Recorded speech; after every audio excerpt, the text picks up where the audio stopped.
جربتي الفراخ المشوية بالطريقة دي قبل كده؟ لو أول مرة بتجربيها هتدمنيها وكل أسبوع هتعمليها. طريقة بسيطة وكمان المكونات المستخدمة بسيطة جدا، تديك لون للفراخ رهيب زي ما انتوا شايفين. كمان الفراخ دايبة دوب كده وطعمها فعلا مميز عن أي طريقة انتوا عملتوها قبل كده للفراخ. لو أول مرة بتشوفوني أنا رنا، ما تنسوش تعملوا لايك للفيديو وكمان تشتركوا في القناة، ويلا حالا نبدأ. معايا هنا فرخة، استخدمي الفرخة بأي وزن أو بأي حجم، يعني اختياري حسب المتوفر عندك. وكمان قطعيها حسب ذوقك، يعني ممكن أو حسب عدد الأفراد الأسرة. ممكن تقطعيها 4 زي أنا ما عملت، أو تقطعيها ل6 أو 8 حسب بقى رغبتك.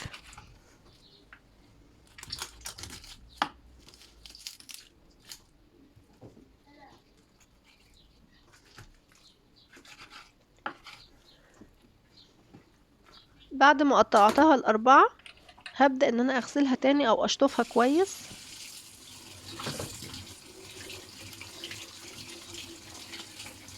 طبعا هي كانت منقوعة في ليمون وغسلها بالملح وبالدقيق كويس. وزي ما قلت قبل كده اكتر من مرة، الطير او اي ما سواء كان فراخ سواء بط او اي حاجة من اللحوم دي بتبان طعمتها من غسيلها ونقعها كويس. يعني كل ما تغسليها كويس او تنقعيها كويس بتديكي طعم حلو ومفيش اي زفرة فيه. فحاولي ان انت تكوني غسلها كويس قوي بالملح وبالدقيق، وكمان تكوني نقعها مثلا في ليمون او نعناع. النعناع بيدي ريحة رهيبة للطيور.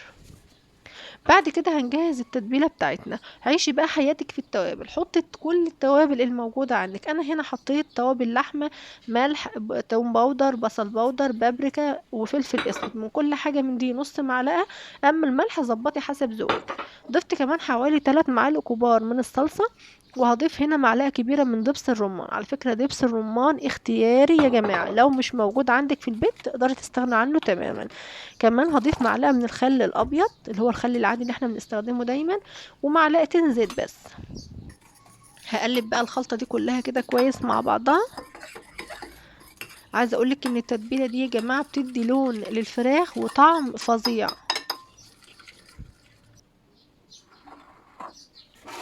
بعد كده بقى هجيب الفرخة بتاعتنا اللي غسلناها كويس وصفناها من المية كويس، وهضيف عليها تلتين التتبيلة اللي احنا جهزناها مع بعض.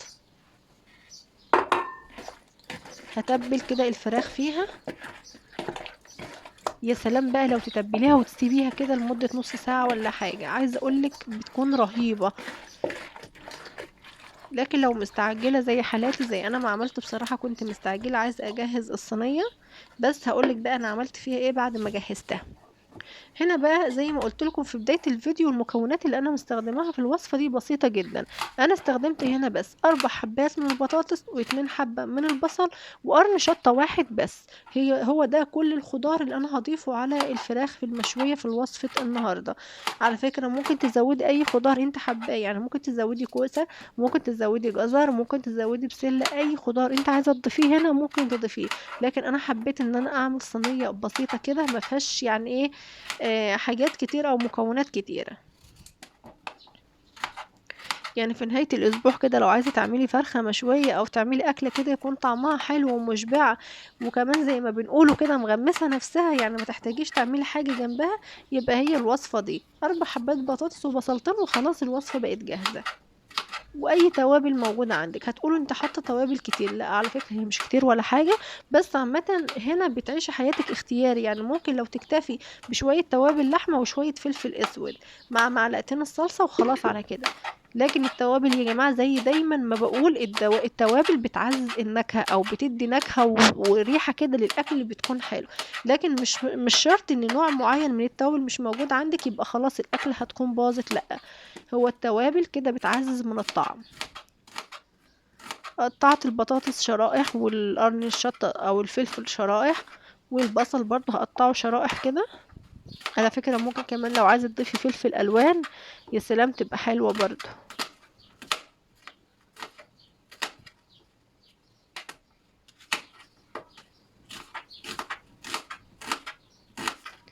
حاولي ان تخلي شرائح البصل رفيعة على قد ما تقدري، لان الفراخ كده كده مش بتاخد وقت ولا حاجة، فعايزين البصل يكون مستوي.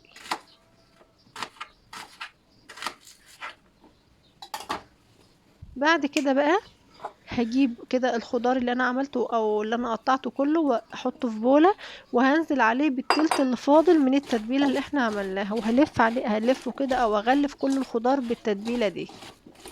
يا سلام على الريحة، الريحة فعلا ريحة التتبيلة طالعة خطيرة. كوباية كبيرة كده من عصير الطماطم ضربها في الخلاط وهدي لها تقليبة. وهجيب بقى الصينية اللي هتدخل الفرن، نزلت بكل كمية الخضار اللي احنا عملناها مع بعض. وبعد كده هنزل بالفراخ، هرص كده في 4 قطع فراخ في الصينية.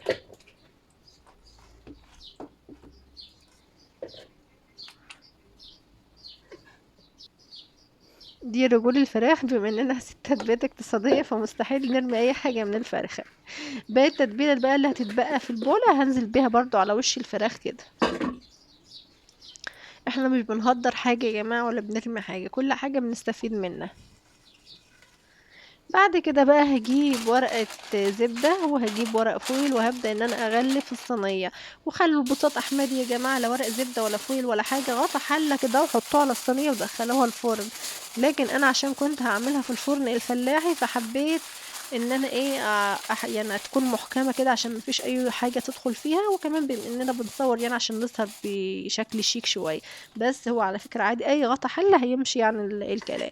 دخلتها بقى، طبعا انا سويتها في الفرن الفلاحي عادي، انت ممكن تسويها في الفرن البوتاجاز.